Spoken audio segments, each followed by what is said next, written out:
नमस्कार दोस्तों, मैं हूं विशंबर थानवी। आप देख रहे हैं मेरा चैनल ध्येय विद विशंबर थानवी। आज हम अध्ययन करेंगे राजस्थान की सिंचाई परियोजना और पेयजल परियोजना के संबंध में। राजस्थान में जो संचालित हो रही है सिंचाई परियोजनाएं, पेयजल परियोजनाएं, उनके बारे में सांगोपांग वर्णन पढ़ेंगे। देखिए मित्रों, 1927 से पूर्व राजस्थान में जो भी सिंचाई हुआ करती थी वह मात्र कुएं और बावड़ियों के द्वारा होती थी, क्योंकि उस समय राजस्थान के अंदर विभिन्न प्रकार के रिसोर्सेज स्रोत नहीं थे। परिणाम स्वरूप मात्र कुएं और बावड़ियां ही प्राचीन काल में सिंचाई के साधन हुआ करते थे। फिर कालांतर में 1927 गंग नहर परियोजना आरंभ की गई और उसके पश्चात राजस्थान में अनेक स्थानों पर अनेक प्रकार के स्रोतों का उपलब्ध होना, अनेक प्रकार के स्रोत जो आरंभ हुए और वर्तमान में हम देखते हैं तो राजस्थान के अंदर अलग अलग भागों में कुएं, बावड़ियाँ, नलकूप, नहर, झील, झरने, नदियाँ इत्यादि साधनों के माध्यम से पेयजल और सिंचाई व्यवस्था संचालित हो रही है। तो देखते हैं दोस्तों, राजस्थान में सिंचाई परियोजना और पेयजल सुविधाएं। राजस्थान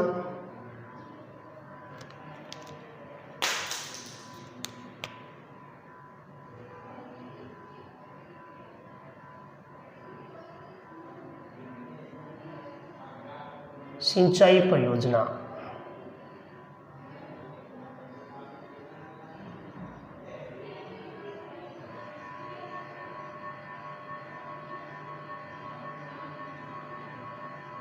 राजस्थान सिंचाई परियोजनाएं।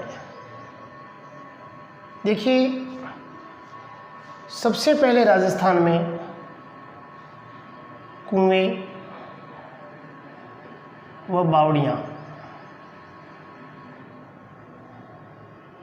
ये ही साधन थे जो कि सिंचाई के रूप में प्रयुक्त होते थे।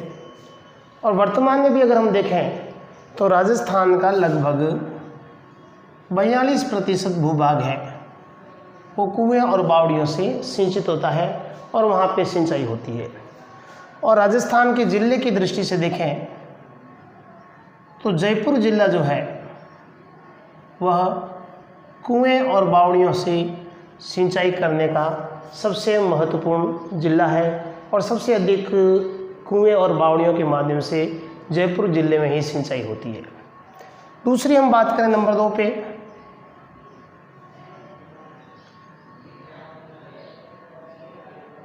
नलकूप,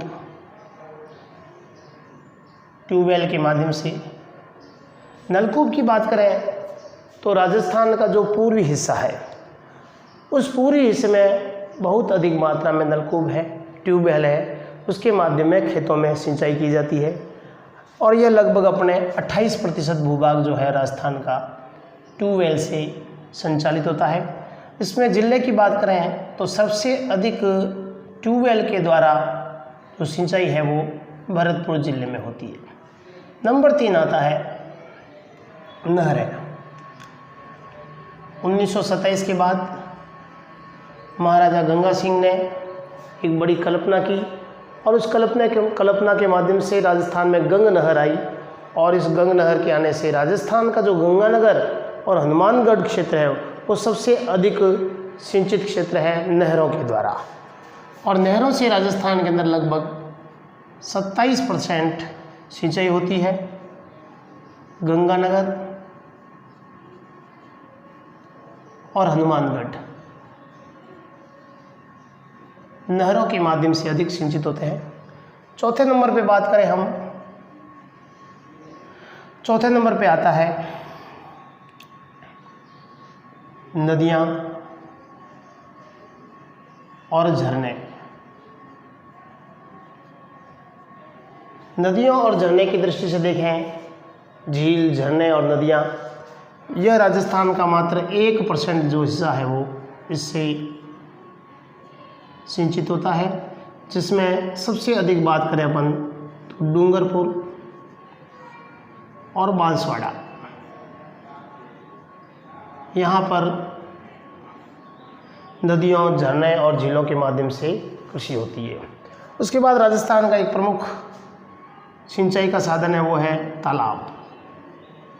हालांकि भारत की दृष्टि से देखें तो तमिलनाडु जो है वहाँ पे सर्वाधिक तालाबों के माध्यम से सिंचाई होती है, लेकिन राजस्थान में अगर हम बात करें तो राजस्थान का जो भीलवाड़ा ज़िला है वहाँ पर सबसे अधिक तालाब के माध्यम से सिंचाई होती है और राजस्थान का लगभग 2% जो हिस्सा है, 2% जो भाग है वो तालाब के द्वारा सिंचित होता है। तो इस प्रकार से राजस्थान में 5 प्रकार के सिंचाई के साधन हैं और इन सिंचाई के साधनों के माध्यम से राजस्थान की कृषि होती है। अगर राजस्थान की पूरी कृषि के भाग की बात करें तो राजस्थान का 1/3 भाग ही जो है वो सिंचित है, बहुत ही कम सिंचित क्षेत्र है। 1/3 भाग में ही राजस्थान की सिंचाई होती है, बाकी पूरा का पूरा हिस्सा बिना सिंचाई के द्वारा या फिर बारिश के माध्यम से, वर्षा के माध्यम से कृषि होती है। अब अपन बात करते हैं राजस्थान में ही सिंचाई परियोजनाएं। सिंचाई परियोजनाओं की जब बात करते हैं सिंचाई परियोजना में सबसे पहली जो परियोजना आती है बहुउद्देशीय परियोजना। अब बात चलती है बहुउद्देशीय परियोजना क्या होती है।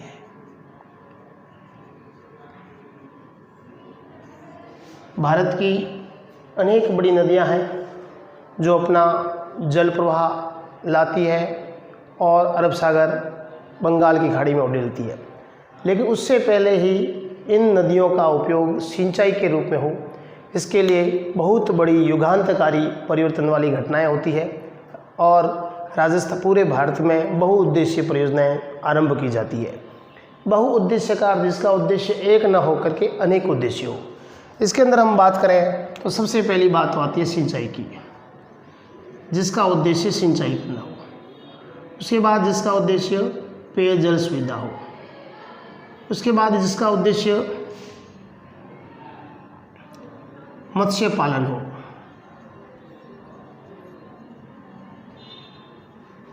नौकागमन हो, जिसका उद्देश्य मछली पालन हो जाता है। पेयजल, सिंचाई, नौकागमन, विद्युत उत्पादन हो।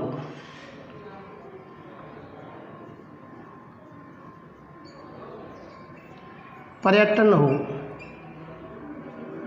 अर्थात जिस परियोजना का उद्देश्य एक न होकर के अनेक हो, सिंचाई है, पेयजल है, नौकागमन है, मत्स्य पालन है, पर्यटन की दृष्टि से है, विद्युत का उत्पादन हो, ये सभी जो बात जिसमें समाहित होती है वो कहलाती है बहुउद्देशीय परियोजना।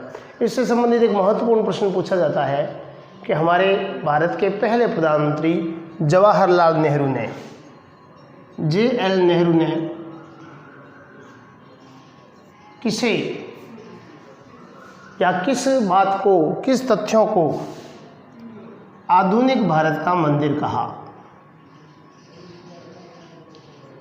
आधुनिक भारत के मंदिर की अगर बात की जाए तो आधुनिक भारत के जो मंदिर है, भारत की जितनी भी बहुउद्देशीय परियोजनाएं हैं, सिंचाई परियोजना है, वो सभी भारत के वर्तमान भारत के या आधुनिक भारत के मंदिर के नाम से हम उनको जानते हैं। अब इसके अंदर बात करें तो भाखड़ा नागल बांध है,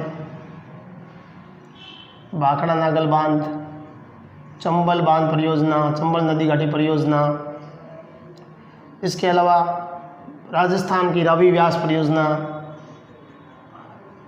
तो ये रावी व्यास परियोजना, चंबल परियोजना, भाखड़ा नागल बांध परियोजना, ये सभी जो भारत की परियोजना है वो सभी बहुउद्देशीय परियोजनाओं के नाम से जानी जाती है। उसके बाद आता है वृहत परियोजना। वृहत परियोजना की अगर हम बात करें तो वृहत परियोजनाओं में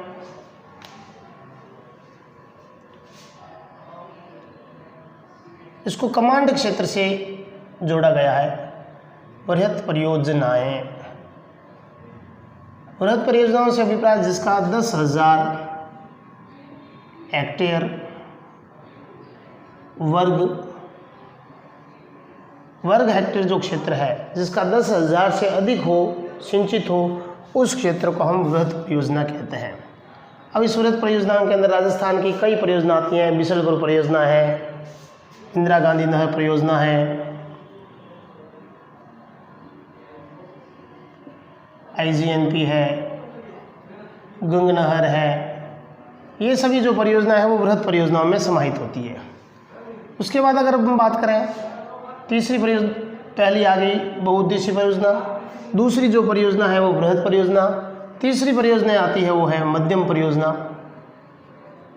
मध्यम परियोजनाओं की बात करें तो जिसका 2000 वर्ग हेक्टेयर से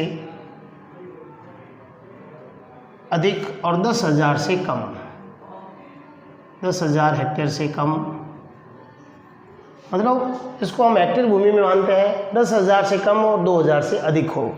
इसकी अगर हम बात करें तो इसके अंदर आ जाता है पीपलदा है,